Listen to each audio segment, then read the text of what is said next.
Hello, this is Armed and Dangerous DIY, and I would like to show you how to build a workbench that will disappear when you're done building shelves.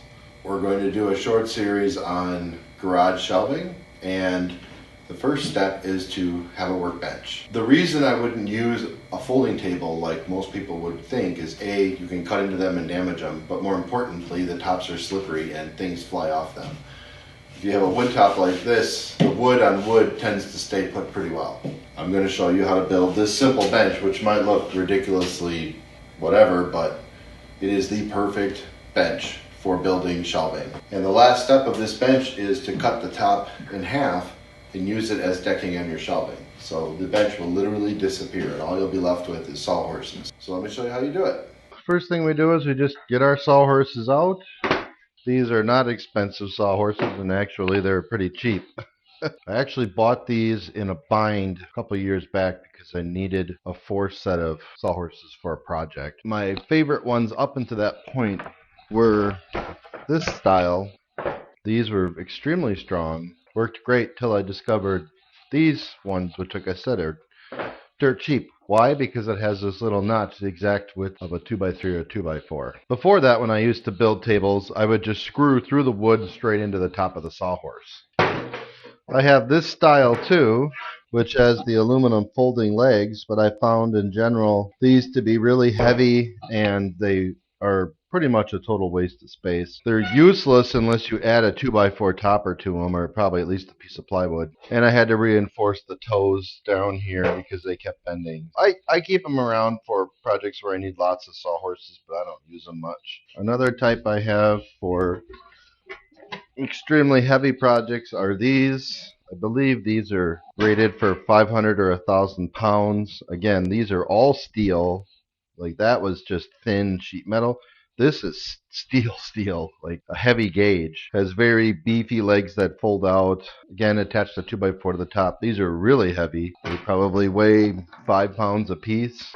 They're hard to lift up and down on shelving because they're kind of gangly, but for very heavy projects, I like to use these two. But for the most part, these two plastics pairs of black ones are my go-tos 90% of the time because they're light, they're simple, you can screw holes through them, you can accidentally cut through them, who cares? And these are my absolute favorites because of the simple notch up here.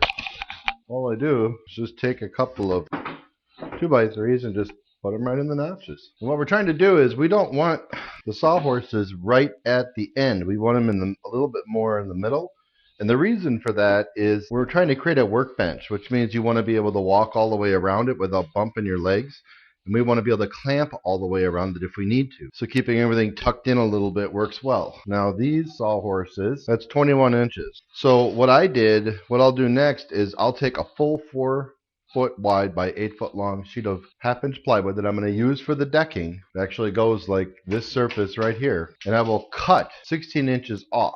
So that will be the first strip of decking for the first shelf I built. That will leave me 2 more 16s left. 48 inch minus 16 is 32 inch. My worktop for this project will be 32 inches deep. And I will build all my shelving on it except attach the top. And the last 2 shelves I make where I need that last piece of plywood, I'll take the top off, cut it in half, and attach it to the top. And by then, once I have the shelf built, I can just set the shelf across the sawhorses. It's just, you need a nice flat surface for putting the frame together. Now, everyone who's younger than me will probably say, well, you could just do it on the floor. Well, that's true. People my age or older don't want to work on the floor anymore. But also, if you live in a house like this one, there's a drain in the floor of this house, which first garage I've ever owned that had that, which means the entire floor is pitched to the drain, which means none of the floor in this garage is level. I got bit by that early on when I lived here. So I don't build anything on the floor of this garage anymore. If I do, I'm careful about lining things up and attaching things. So anyways, next we'll rip the top down and put it right on.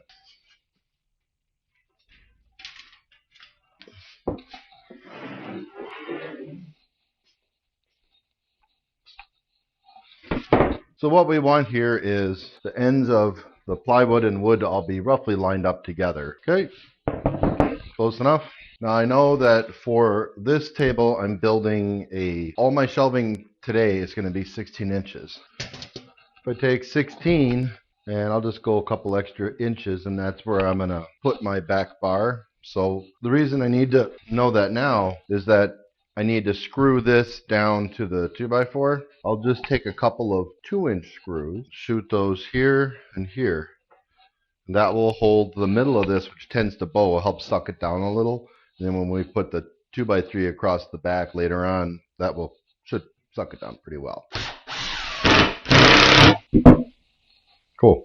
Okay, so now that the top is attached with my 2 screws, you can do more if you want to make it flatter, but this sheet was pretty flat, so I just used 2. So now I'm going to take the straightest 2x3 I have in the lot I purchased, and I'm just going to lay it right here. The purpose of this ledger is 2 reasons. 1, to give you something to push against when nailing or screwing the shelving frame together. And B, it gives you a place to set all your tools and screws and things when you're building a long shelf on here, because you need a place to have tools. If you have another bench, all that does is get full of junk. I built a lot of this shelving over the years, and I found the easiest way is to just put a cleat like this.